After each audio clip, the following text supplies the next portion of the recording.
सर्व नगरसेवकांचा येत्या 5 जुलैला शरद पवार यांच्या राष्ट्रवादीमध्ये प्रवेश होण्याची शक्यता आहे। दरम्यान पिंपरी चिंचवड महापालिकेचे 36 आजी माजी नगरसेवक शरद पवार यांच्या संपर्कात असल्याची माहिती आहे। यामुळे अजित पवार यांचा बालेकिल्ला समजल्या जाणाऱ्या पुण्यातच शरद पवार त्यांना पुन्हा एकदा धोबीपछाड देण्याची शक्यता आहे।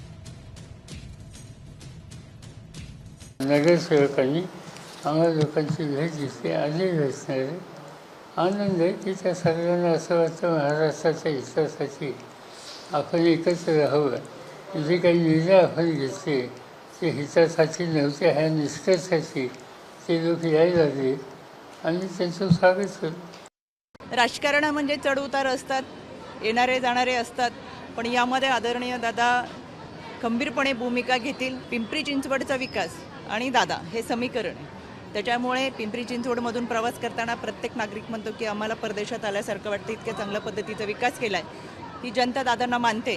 त्याच्यामुळे आत्ताच्या कालावधीमध्ये जर यांनी कोणी भेटी घेतली असतील तर त्याच्याबाबतची मला काही कल्पना नाही। महाराष्ट्रातील सर्व बातम्यांचे विश्वासार्ह व्यासपीठ, सकाळच्या सर्व सोशल मीडिया प्लॅटफॉर्मला लाईक, फॉलो आणि सबस्क्राईब करा। तसंच सर्व नोटिफिकेशनसाठी बेल आयकॉन प्रेस करायला विसरू नका।